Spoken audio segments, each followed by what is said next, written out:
Morena y aliados aprobaron anoche en comisiones del Senado la reforma al Poder Judicial. Fieles a la línea marcada desde la presidencia, no le modificaron ni una coma al dictamen enviado por la Cámara de Diputados y mañana este dictamen subirá al Pleno. La reforma judicial pasó la aduana de las Comisiones Unidas de Estudios Legislativos y Puntos Constitucionales del Senado. El inicio de la discusión se vio condicionado por las declaraciones del presidente del Senado, Gerardo Fernández Noroña, sobre los votos requeridos para lograr la mayoría calificada. Hay una controversia que a mí me parece muy franca, muy clara, de cuáles son 2/3. Yo sostengo que 2/3 son 85, no hay décimas de senador. Pero para evitar cualquier discusión me parece que nosotros debemos asegurar los 86 votos y sostengo que los tenemos asegurados. Eso se verá hasta el momento de la votación, ahí se quedará con nitidez. La oposición reaccionó inmediatamente y advirtió que no permitirán un fraude a la Constitución. Eso sí, no lo vamos a permitir bajo ninguna circunstancia. Si ustedes ganan con votos, lo vamos a respetar. Pero la mayoría calificada es 86 votos. Y en eso sí no nos vamos a mover. Desde la presentación del dictamen, Morena dejó clara la intención de la propuesta.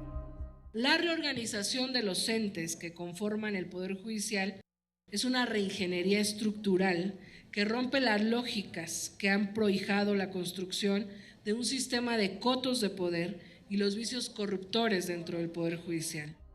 Movimiento Ciudadano fijó su postura a favor de una reforma integral al Poder Judicial y en contra de la propuesta a discusión. Pensar que vulnerar a jueces y a juezas es proteger a la gente significa que no entendieron el origen de este problema. A esta reforma le faltó diagnóstico y le sobró revancha. El proceso de insaculación pública en la selección final de jueces fomenta también la percepción de arbitrariedad, de falta de mérito, y esto erosiona muchísimo la confianza en la justicia, tanto a nivel nacional como internacional. El PRI aseguró que el dictamen pretende engañar a la ciudadanía, pues en la práctica resulta inviable la elección de los mejores perfiles para la impartición de justicia. La propuesta es un terrible engaño y una falta de respeto a la inteligencia y dignidad de las y los mexicanos. Es falso que los ciudadanos vayan a elegir a quienes desean sean sus juzgadores. El PAN aseguró que la presunta democratización del Poder Judicial es solo un engaño a la ciudadanía. Acción Nacional está a favor de la participación ciudadana, no de la simulada democratización. Lo que queremos son jurados ciudadanos, no que los engañen diciéndoles que cada 6 años, cada 9 años y cada 12 años, con una participación simulada, van a poder elegir. Morena reviró y aseguró que la reforma propiciará un poder judicial con mayor legitimidad. Es un hecho que estamos buscando nosotros los mexicanos, que todos los poderes puedan representar a México y a los mexicanos. El Poder Judicial es el único que no se constituye mediante mecanismos de democracia directa. En el desahogo de reservas se advirtió sobre las repercusiones internacionales que tendría el aprobar en sus términos el documento. La pretendida reforma violenta también tratados comerciales que México ha firmado y que este Senado ha ratificado, particularmente el TEMEC, específicamente el anexo 23 y los capítulos 14 y 17 relacionados con la certeza jurídica para la inversión y la independencia judicial. No pongamos en riesgo la estabilidad jurídica y en consecuencia económica del país. Lo han pedido ya con respeto nuestros socios comerciales. Finalmente, el dictamen fue aprobado sin cambios, con 12 votos a favor y 6 en contra por parte de la Comisión de Puntos Constitucionales y por 13 votos a favor y 5 en contra por la Comisión de Estudios Legislativos. El dictamen fue turnado a la mesa directiva del Senado, con imágenes de Gregorio Álvarez con 1, Rubén Rojas. Por cierto, ayer en la Ciudad de México, miles de personas se manifestaron en Paseo de la Reforma para exigir a los 43 senadores de la oposición que frenen la reforma al Poder Judicial con su voto en contra. También hubo una manifestación a favor de la enmienda constitucional. Democracia y libertad en las escalinatas del Ángel de la Independencia.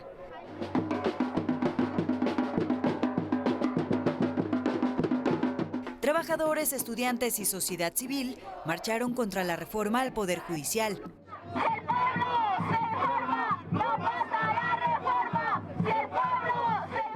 Avanzaron por Paseo de la Reforma rumbo al Senado de la República. ¡México escucha! ¡Esta es tu lucha! ¡México escucha! ¡Esta es tu lucha! Con megáfono en mano, la vocera de los trabajadores del Poder Judicial pidió a los senadores frenar la reforma. Esperamos a 43 héroes que van a salvar a México. Los senadores que van a comenzar la discusión de esta reforma tienen en sus manos a un país completo que tiene esperanza y cree en ellos y en la palabra que han ofrecido. También marcharon del hemiciclo a Juárez rumbo a la Cámara Alta, donde ambas movilizaciones se unieron en un mitin. Tomó la voz el ministro en retiro de la Suprema Corte de Justicia de la Nación, José Ramón Cosío. La reforma que se propone busca que mediante una remota y abstracta legitimación popular, los gobernantes de hoy controlen a los jueces de hoy y de mañana. Quienes estamos reunidos aquí, invitamos a los senadores y a las senadoras de la actual legislatura del Congreso de la Unión a que sean amos de sí mismos. Estudiantes de la Facultad de Derecho de la UNAM rechazaron una vez más la reforma judicial. Y no queremos jueces electos por voto popular. Queremos jueces que sean las más y los más preparados, profesionales y especializados, donde realmente impere una democracia constitucional y no una democracia que se rinda ante las mayorías.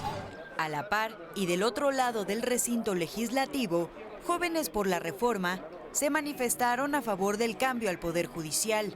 ¡Poder Judicial por voto popular! ¡Poder Judicial por voto popular!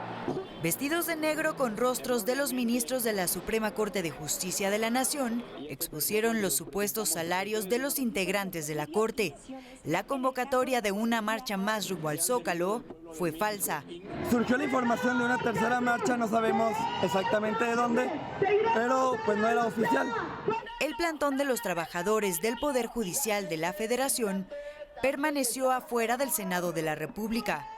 Las últimas manifestaciones de este domingo 8 de septiembre fueron los semáforos informativos de los trabajadores que están en contra de la reforma judicial. Y ayer mismo a las 19:40 horas se abrieron por fin las puertas de la antigua sede del Senado en Jicotencatl para dar paso a una comitiva de 6 representantes de los trabajadores del Poder Judicial. El presidente del Senado, Gerardo Fernández Noroña, se reunió con ellos durante 2 horas, un encuentro del que los trabajadores salieron insatisfechos al quedar claro que no hay espacio para la reflexión ni para hacer cambios al dictamen de reforma. Nos reiteran también de una forma clara lo que ya sabíamos, que no le van a mover ni una coma. Entonces, inclusive yo cuestioné que si no se le va a mover ni una coma, ¿qué caso tenía estar en una mesa de diálogo aquí sentados después de una invitación? En contraste, el presidente del Senado, Gerardo Fernández Noroña, consideró que la reunión fue productiva, pero subrayó que los trabajadores del Poder Judicial solo están alargando su agonía. Indicó que la reunión sirvió para conocer sus inquietudes laborales, algunas, dijo, resueltas. Sin embargo, se les dejó en claro que la reforma judicial no tendrá cambios y será aprobada. A mí me sirvió la reunión, porque hay preocupaciones laborales que están resueltas desde mi punto de vista, pero que hay que aclarar que están resueltas y que yo hice compromisos de que eso se resolvería. Entonces, no, yo creo que sí fue una reunión productiva. Si ellos venían con la expectativa de que iban a detener la reforma, pues eso era una expectativa equivocada.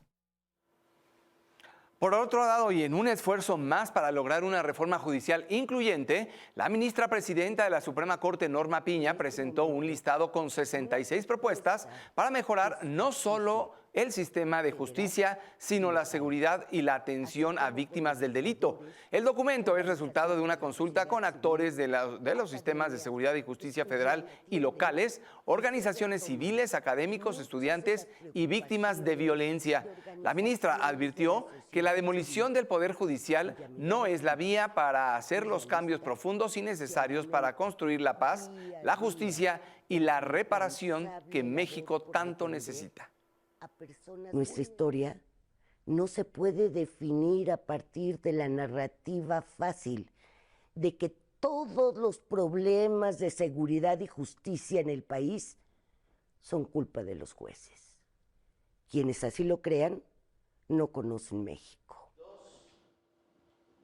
Y en respuesta, el presidente Andrés Manuel López Obrador negó que se pretenda demoler al Poder Judicial con la reforma que se discute en el Senado. Dijo que solo se busca limpiar este órgano que desde su perspectiva está lleno de corrupción y nepotismo, por lo que ya no está al servicio del pueblo. Eso